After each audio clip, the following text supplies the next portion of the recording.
Hello दोस्तों, कल हमने पढ़ा था कि राज्य क्या होता है, राज्य की स्थापना की क्या शर्तें होती हैं।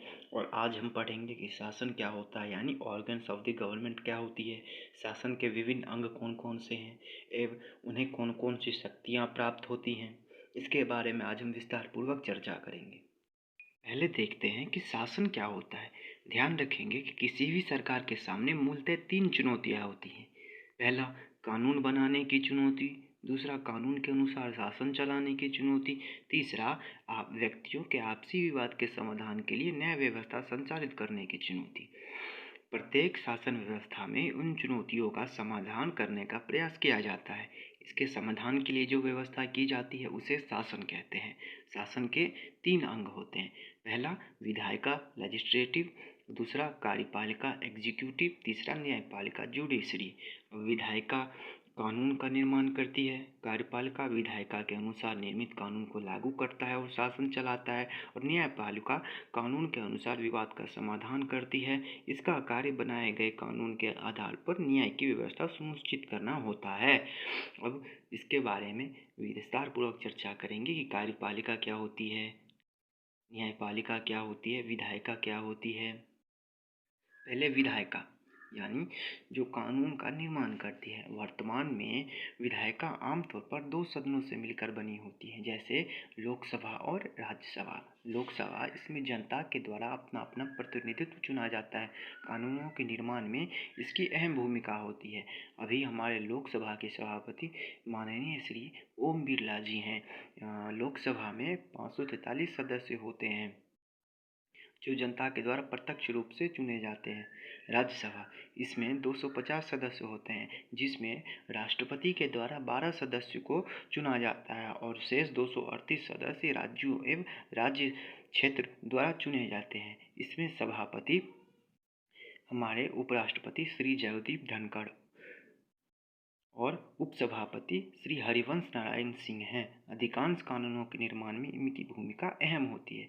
ब्रिटेन की राजनीतिक प्रणाली इस व्यवस्था का एक महत्वपूर्ण अपवाद है, क्योंकि वहाँ पर एकात्मक शासन प्रणाली है, जिस कारण वहाँ दूसरे सदन की जरूरत नहीं होती। लॉर्ड सभा के रूप में दूसरा सदन फिर भी वहाँ पर रखा गया है। वह कानूनों की जांच करता है, सरकार को इसके प्रति उत्तरदायित्व ठहराता है, सार्वजनिक नीति पर विचार करता है और उन्हें सरकार को प्रमुख रिपोर्ट पेश करता है। आइए अब इसके बाद हम कार्यपालिका और न्यायपालिका के बारे में चर्चा करते हैं। कार्यपालिका यानी एग्जीक्यूटिव, विधायिका द्वारा निर्मित कानून के अनुसार शासन चलाना या शासन कानून को लागू करना इसका कार्य होता है। कार्यपालिका के कई रूप होते हैं, जिनमें दो रूप होते हैं, राजनीतिक कार्यपालिका और स्थायी कार्यपालिका। राजनीतिक कार्यपालिका प्रधानमंत्री और मंत्रिपरिषद मिलकर इसका गठन करते हैं, जिसे जनता निश्चित अवधि के लिए प्रत्यक्ष रूप से चुनती है। उदाहरण के लिए भारत का मंत्रिमंडल और अमेरिका का राष्ट्रपति ये जनता के द्वारा प्रत्यक्ष रूप से चुने जाते हैं। और दूसरा है स्थायी कार्यपालिका। स्थायी कार्यपालिका, इसमें उच्च पदाधिकारी शामिल होते हैं, जिनका कार्य निर्वाचन पर आधारित नहीं होता, क्योंकि इन्हें अखिल भारतीय प्रशासनिक सेवा द्वारा नियुक्त किया जाता है। आपने समझ लिया होगा कि अखिल भारतीय प्रशासनिक सेवा के द्वारा IAS, IRS इत्यादि अधिकारियों को नियुक्त किया जाता है। अब दूसरा है न्यायपालिका यानी जुडिशरी। इसके अंतर्गत न्यायपालिका यह तय करती है कि शासन का स्वरूप कैसा होगा। ब्रिटेन में एकात्मक शासन प्रणाली की न्यायपालिका है, जिसमें न्यायपालिका की शक्ति काफ़ी कमज़ोर है। लेकिन भारत और अमेरिका में न्यायपालिका संघात्मक है, इसलिए यहाँ ज़्यादातर ज़्यादा ताकतवर है।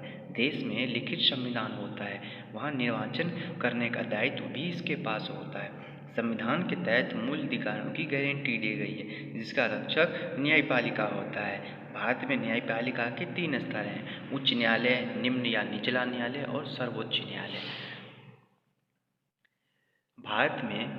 भारत के संविधान में न्यायपालिका को पूरी तरह से स्वतंत्र रखा गया है। अगर मान लें कि न्यायपालिका स्वतंत्र नहीं होगी तो सही न्याय कैसे हो पाएगा। मान लो आपके पास आपके दादा परदादा के वक्त से कुछ ज़मीन है। जब आप उस ज़मीन पर जाते हैं तो वहाँ पे कोई और पार्टी कब्जा कर लेती है। वो आपसे काफ़ी शक्तिशाली है। आप पुलिस के पास जाते हैं कि ये मेरी ज़मीन थी और पुलिस भी आपकी बात नहीं मानती, तो ऐसे में उचित न्याय कैसे हो सकता था? इसीलिए हमारे संविधान के निर्माताओं ने न्यायपालिका को पूरी तरह से स्वतंत्र रखा है। विधायिका कार्यपालिका भी व्यवसायिक के कार्य में न्यायपालिका को दखल नहीं दे सकती।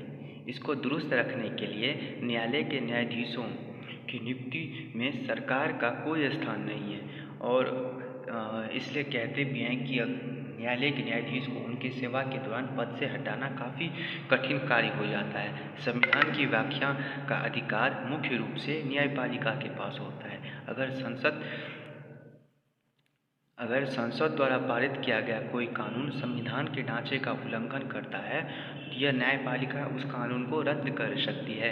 अतः हम लास्ट में कह सकते हैं कि न्यायपालिका भारतीय लोकतंत्र व्यवस्था बनाए रखने में महत्वपूर्ण भूमिका निभाती है और इसलिए इसे लोकतंत्र का तीसरा महत्वपूर्ण स्तंभ माना जाता है। आशा है कि आपको आज का वीडियो पसंद आया होगा। आज हमने शासन क्या होता है एवं इसके अंग कौन कौन से इसके बारे में चर्चा की है। कल हम संविधान के निर्माण के बारे में चर्चा करेंगे कि संविधान का निर्माण कैसे हुआ, इसके निर्माण में कितने दिन लगे थे इत्यादि के बारे में कल हम चर्चा करेंगे।